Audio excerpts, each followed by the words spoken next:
Welcome to my side decking guide. Let's begin with the basics first. In a match of Yu-Gi-Oh! After each game you're allowed to swap cards from your main deck with cards from your side deck. You have to side in the same amount of cards as you side out. You are also allowed to side extra deck cards. After the match you have to put the deck back to its original state. Why would we side cards in the first place? Some cards are a lot better when you're going first or second. So if you know if you're going first or not, you can swap them out accordingly. Some cards you play in your deck might be really good, however they are suboptimal in some matchups. So you can side them out in those. You can also prepare cards which are good in very specific matchups to side them in. Going second, some ratios might change. For example, odds of seeing a normal summon and consistency in general, because you draw an extra card per turn.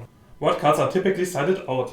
Some cards in your deck have the main purpose of being endboard pieces, for example counter traps. They don't really help you with your game plan or resource loops. So going second, they are often sided out. You also might side down on normal summons and consistency in general, because you draw an extra card per turn. Non-engine that is suboptimal in a matchup can also be sided out. Often you're playing cards like Fuvalos as a hard going second card, which you want to side out going first. What cards are typically sided in? Going first, powerful trap cards like Floodgates and Solemns, searchable engine payoffs, as well as extra normal summons and consistency. Going second, cards like Mulchamis, board breakers and searchable board breakers. In general, non-engine for specific matchups, as well as outs to specific threats in the meta, like towers or floodgates. Okay, cool, but how do we build a side deck? Step 1 would be the meta. For what kind of events or meta do you want to build your deck around? What kind of decks do you expect to face? Is it a more narrow or broad spectrum of strategies? If you play 15 rounds of Swiss and you play against 10 times the same deck, you might want to prepare a little bit more specifically for that matchup.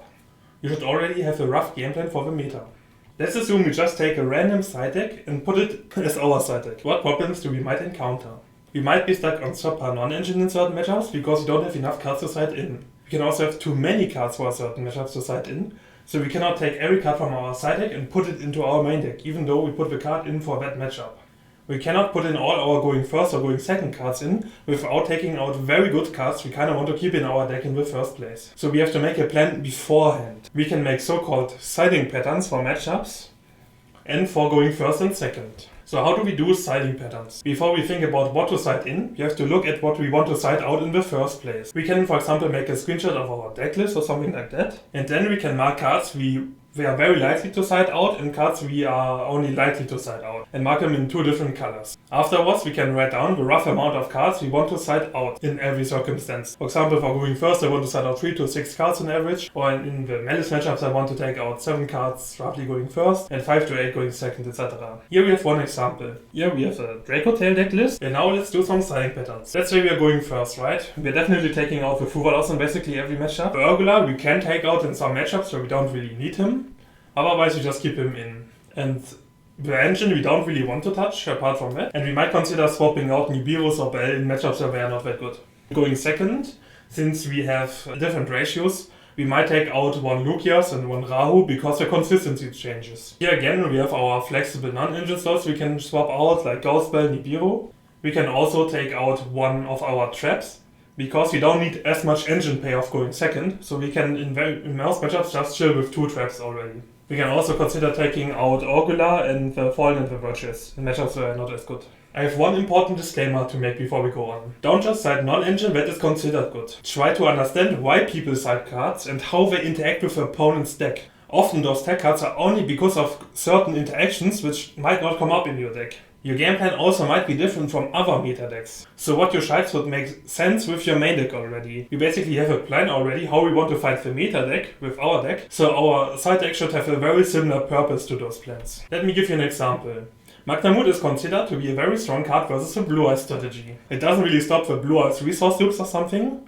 However, it's very valuable for the grind game, and it can make the Blue Eyes boards smaller at least. A deck like Fire King that is capable of playing into boards and has a strong grind game themselves, profit a lot from Magnamut in this matchup. A deck like Sprite, however, is not able to play into those Blue Eyes boards. They just cannot really deal with seals or the trap, etc.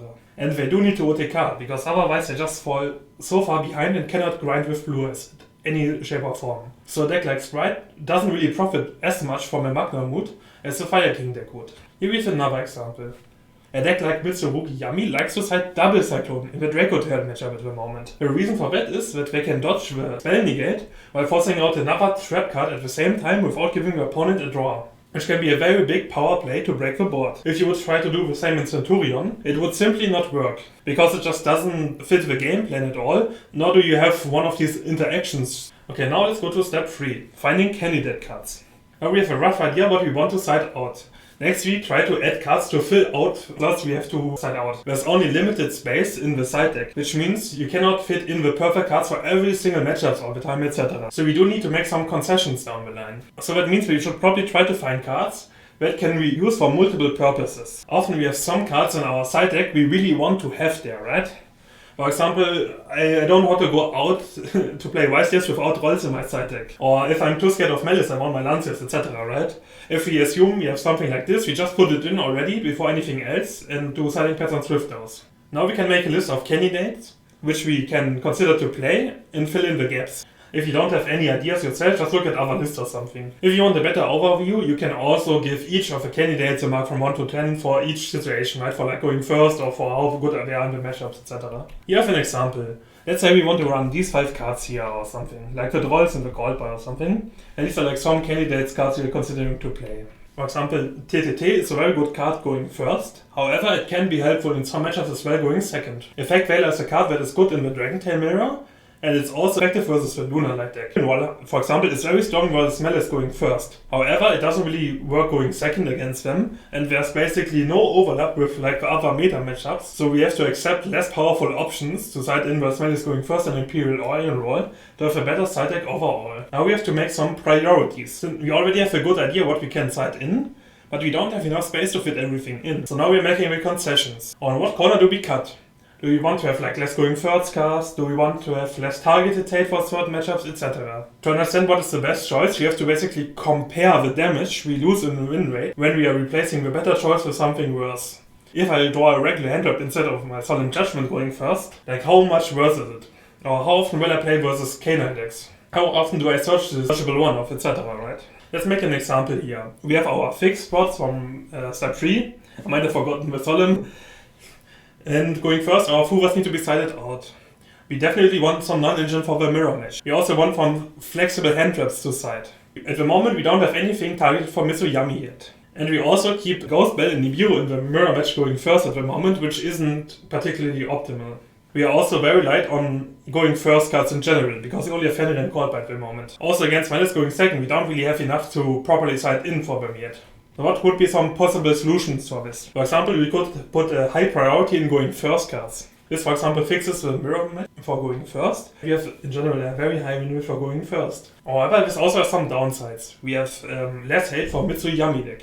Also, we have to keep Droll in going second versus Malice, which is not optimal, but okayish. We can also do something else. We can, for example, choose go second in the mirror match after siding. In this case, we can play something like evenly over Effect Veiler. We avoid those awkward siding patterns. And we also have more space for Mitsuyami. The downside is that we have like less going first cards, so our going first in general is weaker. And if people know that you're blind second in the mirror match after side decking, you have like a risk of people siding for first, right? This would be an example. These side decks are like not optimal, but I try to give you like some tricks here as well. For example, for the going first cards, we have the Fenrir and Goldball, which we are considered to be the best going first cards. And we want 2 more going first cards. Here, for example, I choose the Quackimero because this is accessible via seals. And if you hard draw it, it's fine, but not horrible. And then we need like the next best going first card. In this case, it would be Dragon's Might. And also, like, I have 1 Borrelia and 1 Evening here, which sounds a little bit random, but there's a reason for that. If you're playing against a Canine deck going second, we need to side in 5 cards against them, and at the moment we only have Drolls, and the rest is like suboptimal. So we can play 1 Evenly instead of Veiler for the detail matchup. And this way we can put in 1 more card for K9 specifically, in this case Borrelia. And we have like solid siding patterns. And here on the right we have a different approach. In this case we have less going first cards. One trick I did is, for the Dracotail mirror going second, Fallen into Virtuous is a good card. So it is the overlap for like my going first cards as well as the going second card for the mirror match. Then we still have like the Drolls and stuff we already wanted to have. Some more Mitsu hate with the Bestials and the Meowls. Here for K9 deck, since we have 3 Evenlies instead of just 1, we need less cards to side in against them. So we have like our Evenlies and Drolls. Which prior was just Borrelia, Evenly and 3 Drolls, right? So we have like 1 slot left. So we can use this, for example, to respect Lunalight more on the right side here. Because on the left we had Veilers for Lunalight, which we don't have anymore. So this is like one example how you could do it. And now we go to step 5, the completion. Now we know what we want to put into the side deck. Now we can fill up. Then we have to double check that our patterns are working out. Then we have to make a decision on how happy we are with those patterns. Does it look clean? Does it look horrible?